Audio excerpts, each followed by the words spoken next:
Welcome back. Today we're going to do a quick overview of the Holosun AEMS Core red dot optic. Comes in this pretty handy plastic box, which I see a lot of Holosuns coming in. Got your warranty card, got your cleaning cloth, as is pretty standard. Nice warranty card, and then manual explaining everything. We'll open that at some other point in time. And then we have the box with our adjustment tool. This will open up the battery tray and also do the adjustments on your mount.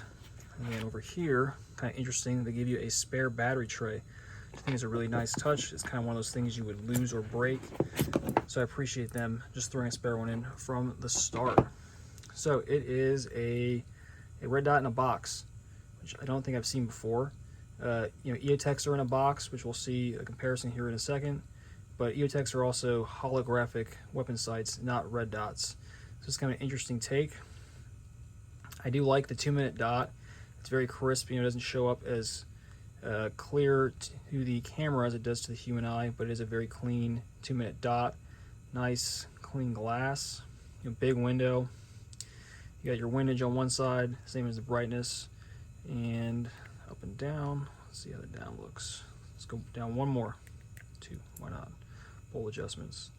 Not bad. Then you got just your elevation and your battery on the other. This mount is not quick detachable. I'm really tempted to grab an aftermarket mount at some point, just because that's what I've always done. And then we see here, and this is the core model, so it does not do circle or circle dot. It does not have a solar panel on top, which I can absolutely live without the solar panel, and I'm not in love with the circle dot, so this works out just fine for me, especially at the price point. Now, what I think is very interesting about this, that this optic is essentially the same profile as an EOTech, just without the hood. So if you look at an EOTech, there's the body of it underneath this protective shroud.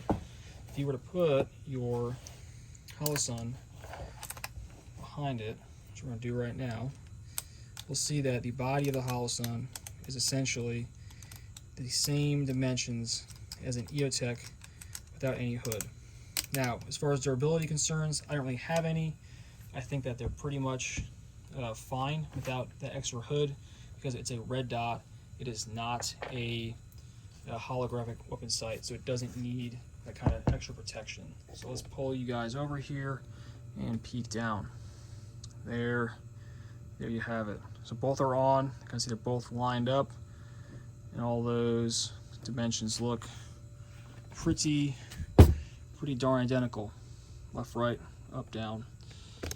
Okay, so with that out of the way, let's pull this off and compare it to a Aimpoint Micro, which I think is kind of a nice comparison, because once you pull off the hood, or discard having a hood on your optic, you can get a bigger window with less bulk. So you got the T2 on this rifle. Let's knock this guy down. Okay.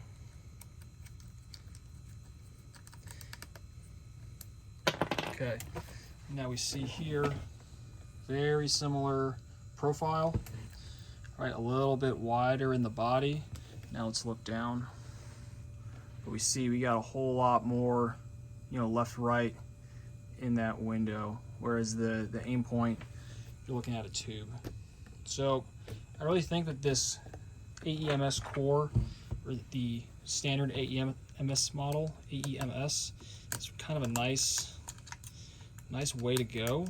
Holosun tried something innovative instead of just making another tube red dot or another square holographic sight. Let's do another one.